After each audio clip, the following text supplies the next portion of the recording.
महायुद्ध के बीच खुफिया रिपोर्ट में चौंकाने वाला पर्दाफाश हो चुका है, जिसमें जंग की हकीकत को बयां किया गया है। खुफिया रिपोर्ट के मुताबिक युद्ध के 1 साल गुजर जाने के बाद रूस यूक्रेन और पश्चिमी देशों को मुंहतोड़ जवाब दे रहा है। आलम तो यह है कि यूक्रेन की 17% जमीन पर कब्जा जमाए हुए है।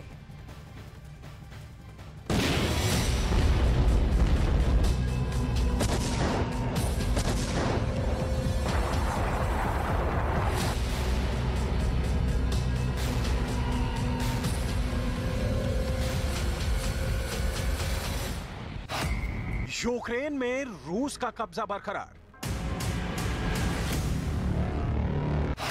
17% हिस्से पर रूस का अभी भी कब्जा।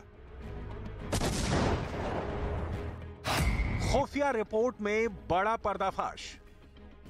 जंग में रूस यूक्रेन और नाटो पर भारी पड़ रहा है। एक खुफिया रिपोर्ट में दावा किया गया है कि 1 साल बाद भी यूक्रेन के 17% हिस्से पर रूस का कब्जा है। जब जंग की शुरुआत हुई थी तो रूस ने यूक्रेन के 51,000 वर्ग मील क्षेत्र पर कब्जा कर लिया था, लेकिन 1 साल से ज्यादा वक्त गुजर जाने के बाद भी रूस के सैनिकों ने यूक्रेन के 40,000 वर्ग मील पर कब्जा जमाया हुआ है, जिसमें क्राइमिया का 10,425 वर्ग मील का भी क्षेत्र शामिल है।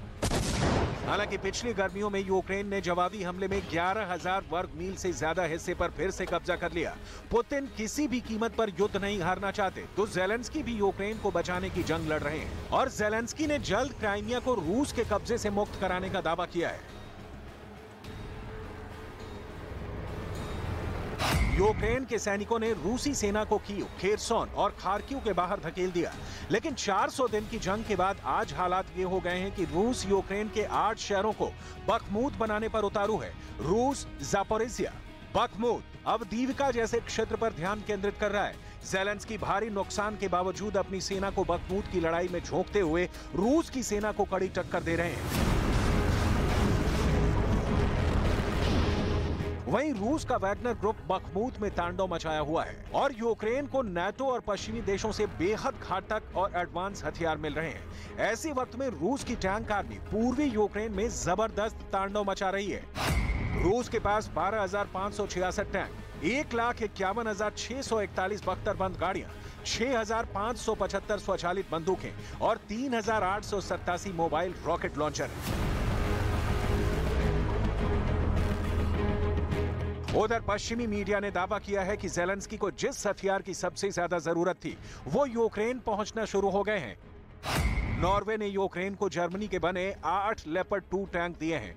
जर्मनी के लेपर्ड 2 टैंक को नाटो की मसल पावर कहा जाता है और इन टैंक्स के यूक्रेन पहुंचने के बाद एक बात तो तय है कि बहुत जल्द यूक्रेन के बैटलफील्ड में अब बैटल ऑफ टैंक्स दिखने वाली है, क्योंकि जर्मनी के लेपर्ड 2 टैंक के अलावा अमेरिका से एब्रम्स टैंक्स और 14 ब्रिटिश चैलेंजर 2 टैंकों में से पहला यूक्रेन पहुंच गया है। साथ ही पश्चिमी मीडिया ने यह भी दावा किया कि रूस युद्ध में जीत के लिए परमाणु हमले जैसे अफवाहों का भी सहारा लेकर डराने की कोशिश कर रहा है। हालांकि खुफिया रिपोर्ट में दावा किया गया है कि अगर अमेरिका और नाटो इसी गति से जंग लड़ते रहे तो रूस के कब्जे वाले इलाकों पर फिर से अधिकार करने के लिए यूक्रेन को काफी वक्त लग सकता है।